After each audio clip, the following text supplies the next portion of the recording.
तर मंडळी गेल्या काही दिवसापासून बीडमध्ये अनेक हालचाली घडत आहेत. त्याचबरोबर बीड, परळी मतदारसंघ हा धनंजय मुंडे यांचा आहे. त्याचबरोबर त्यांनी मंत्रिपदाची देखील शपथ घेतली आहे. पण त्या मंत्रिपदासाठी जे धनंजय मुंडे आहेत यांना विरोध होता. तरी देखील त्यांनी मंत्रिपदाची शपथ घेतली आहे.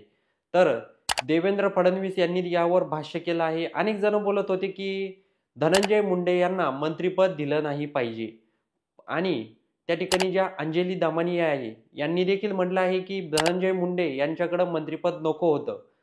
पण तरी देखील तुम्ही मंत्रिपद दिलं. पण बीडचं जे पालकमंत्रीपद आहे ते धनंजय मुंडे, पंकजा मुंडे यांच्याकडे देऊ नका.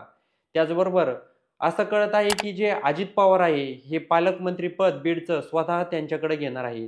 त्यावर देखील अंजली दामानिया यांनी म्हटलं आहे की अजित पवार किंवा त्यांच्या पक्षाकडे हे मंत्रिपद कोणाकडेही नकोय.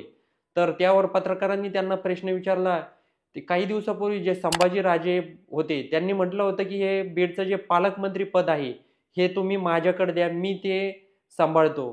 त्यावर अंजली दामानिया यांनी म्हटलं आहे की तुम्ही कोणाकडेही द्या, पण ते जो राष्ट्रवादी अजित पवार गट आहे, पक्ष आहे, त्यांच्याकडे कोणाकडेही ते मंत्रिपद देऊ नका. कारण जे पालकमंत्री पद आहे ते योग्य व्यक्तीकडे गेलं पाहिजे. अजित पवार यांच्याकडेही नको किंवा ते भाजपकडे गेलं तरी काही हरकत नाही किंवा एकनाथ शिंदे यांच्याकडे गेलं तरी काही हरकत नाही.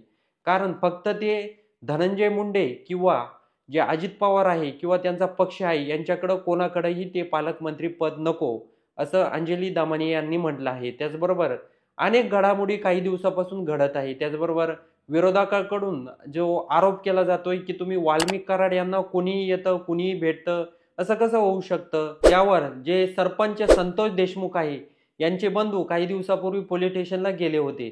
तर त्या ठिकाणी वाल्मिक कराडला एक व्यक्ती सरपंच भेटण्यासाठी आला होता. त्यावर देशमुख यांनी विचारलं की तुम्ही कसं भेटायला येऊ शकतात तुम्ही वाल्मिक कराड यांना. यावर त्यांच्यासोबत विचित्र व्यवहार झाला असं त्यांनी पत्राद्वारे म्हटलं आहे.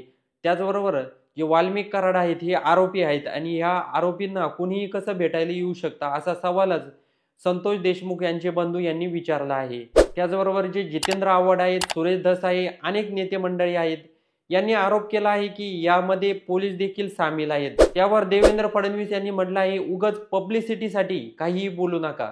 पोलीस योग्य पद्धतीने आपली कारवाई करत आहे आणि संतोष देशमुख यांचे जे आरोपी आहेत त्यांना पोलीस नक्कीच पकडून गजाआड करतील आणि त्यांना नक्कीच शिक्षा देऊ, असं देखील आवाहन देवेंद्र फडणवीस यांनी केलं आहे. आता येणाऱ्या काळामध्ये बीडचं पालकमंत्रीपद अजित पवार यांच्याकडे जातं का धनंजय मुंडेच हे पालकमंत्री होतात हे बघणं गरजेचं आहे. त्याचबरोबर तुमचे काही प्रश्न असतील तर कमेंटमध्ये नक्की कळवा आणि व्हिडिओ आवडला असेल तर चॅनलला सबस्क्राईब करायला विसरू नका.